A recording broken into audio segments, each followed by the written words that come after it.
Hi, this is Johnny Burgin with another Chicago Blues guitar lesson. Today we're talking about Robert Bilbo Walker. Now, I love this guy. Got to see him live several times. Even got to play a show with him. But I just want to talk about his guitar playing right now and how dynamic it was and how great his right hand was and just, there's a lot to say about it. Let's start out with You Took My Love from his first record, Promised Land, which is a tremendous record.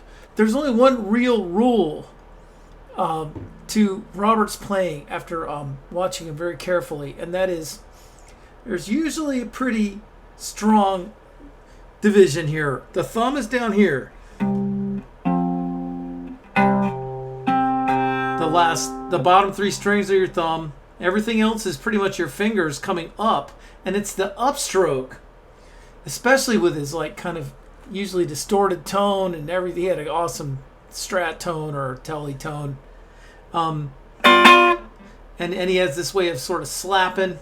He has kind of a clawing up and down thing, or just like a up, and it's that percussiveness of the upstroke with his fingers.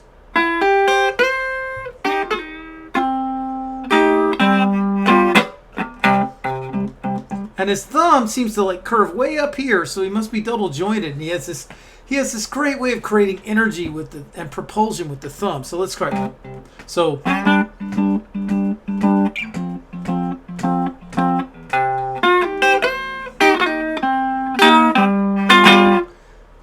yeah.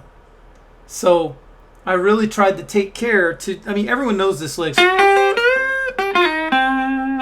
but that sounded kind of ordinary. This didn't. Whoops, here we go. And then I'm sort of tugging here. And then you might have a... Let's try it again.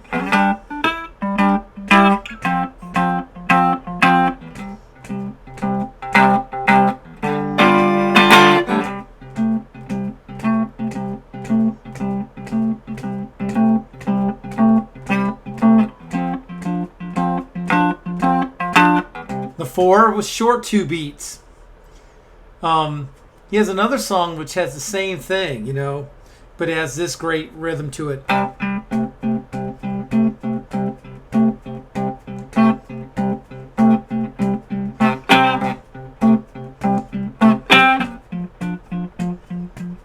Sometimes he'll skip the lump and just go.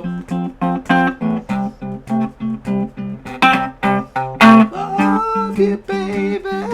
No one else but you.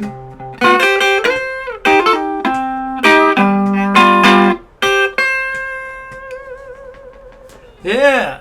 So sometimes to create more energy, sometimes he'll mute things pretty hard just by releasing his left hand off the frets a little.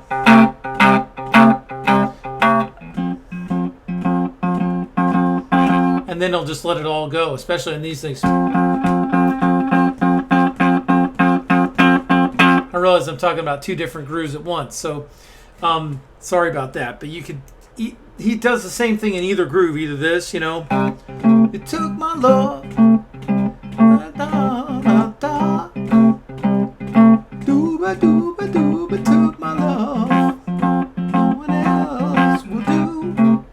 I love. So it's a 11.5 bar blues. Love you, baby. No one else.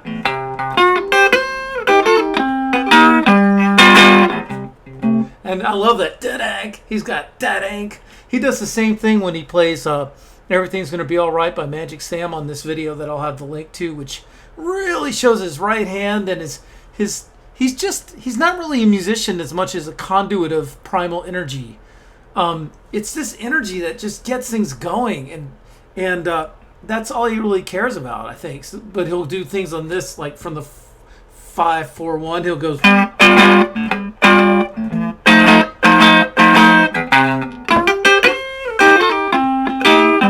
Yeah, so boom.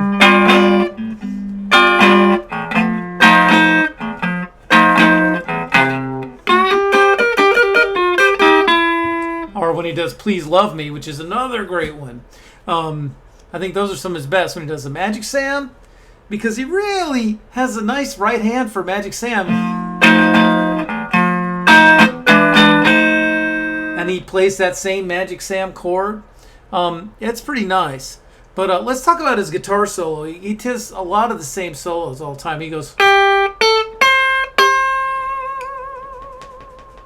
He leaves this whammy bar like hanging down here, but then he'll grab it. And he has a great touch on the whammy bar. It's such a like intriguing mixture of like really ragged and raw, and then like there's moments of fine control, especially and with that you really see when he has that whammy bar. Just for the hell of it, I'm going to turn the distortion on. Let's try it.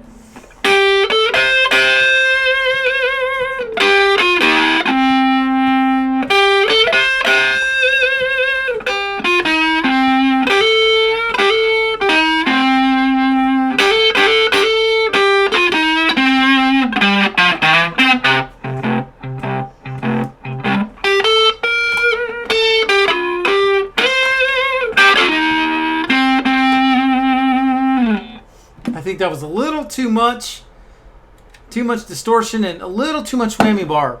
I'm not going to do it quite as much this time. So I'm going to play the exact same solo. He played this solo over and over again.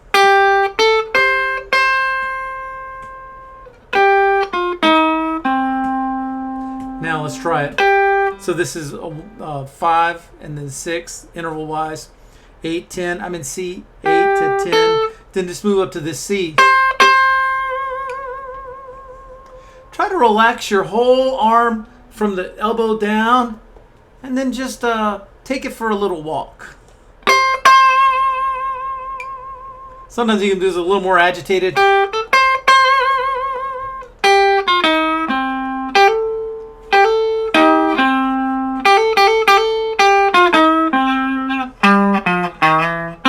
Or you might not have time to slide into this note. So this fits like the 4 chord, the 7th, right? And F 7th. And then I'm on the C note. I'm going to roll down to the 2 of the 10th fret of the A string.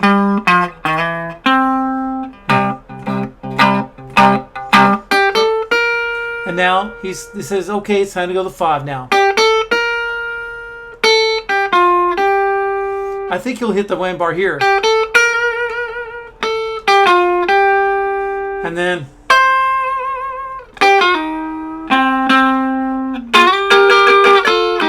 all right. And then the trick about getting that raw feel is it's just not the same. I don't have a pick handy, but to do this, yeah, those are the notes. Yeah. But when you play it like this and really try to like, I actually grew out my fingernail for this. Here we go. And just sort of touch the strings. It's, you know.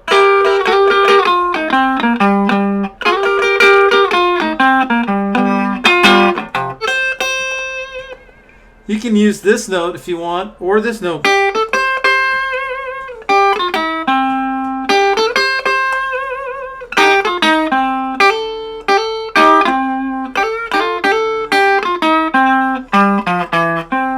I love the way that goes back. It's sort of a real simplification of a BB kind of a solo. So that's going down to the major 3rd, E note.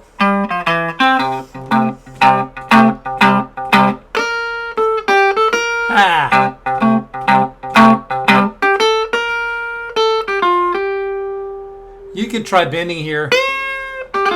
That's not what he does, but it sounds good. And the main thing is no vibrato, you know.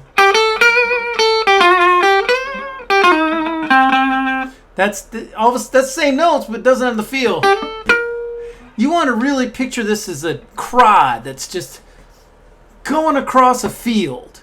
So you want to make it plain and it just sort of shoots through the air.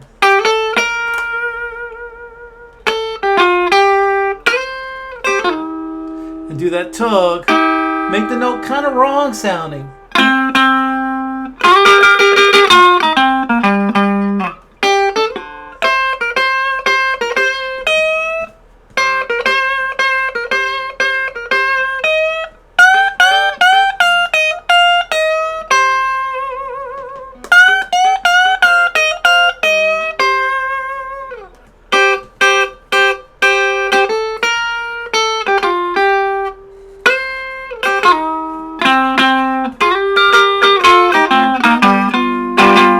but that's usually the second solo. Do-do-do-do-do-do-do. And really, see if you can play it while you're jumping up and down. Because at that point, like, the energy's gone so high, he might start jumping up and down while he's playing this. And then I noticed that when you're jumping up and down, like, if the Strat is kind of bouncing, it has a sound. Because, believe it or not, I have done that. And that was when I had a lot more hair. But I wanted to jump up and down because I wanted the guitar to sort of fly a little bit, and I wanted it to go, you know. So anyway, if you can do all that while you're jumping up and down, that's the kind of dynamic showman that Bilbo was. Or you can just play it however you want to. Here's another great rhythm. I forget what key it's in. I'm going to do it in B flat.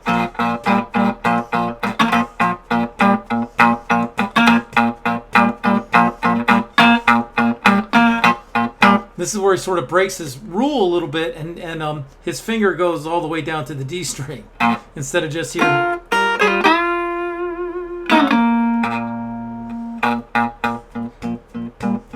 You got me crying over you.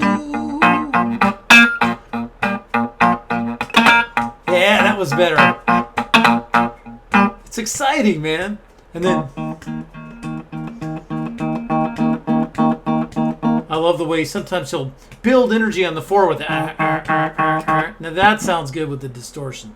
Let's turn it on. Okay. Baby, baby, baby, you got me crying over you.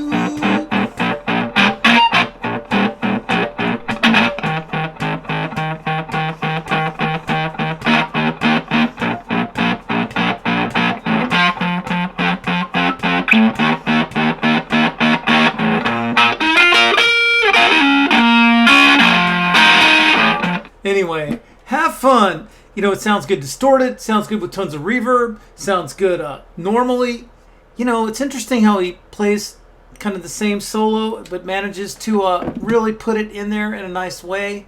Robert Bilbo Walker definitely made the world a more exciting place, and his voice really could reach out and grab you on certain songs, like Just a Poor Boy. It was definitely outsider art in some ways, and I'll never forget the one gig I did with him. In fact, the drummer didn't show up.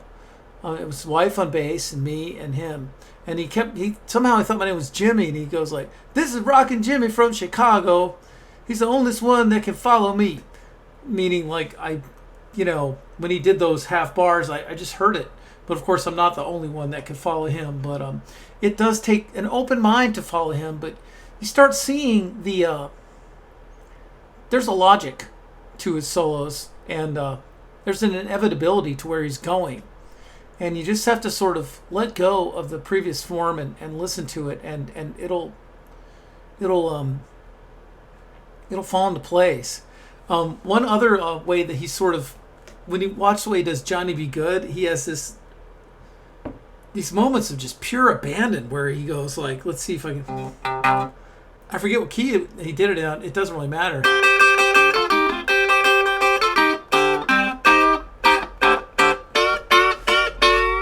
He has his way. He has this way of sort of whipping the guitar, you know. He whips it. He'll actually use his finger and kind of go.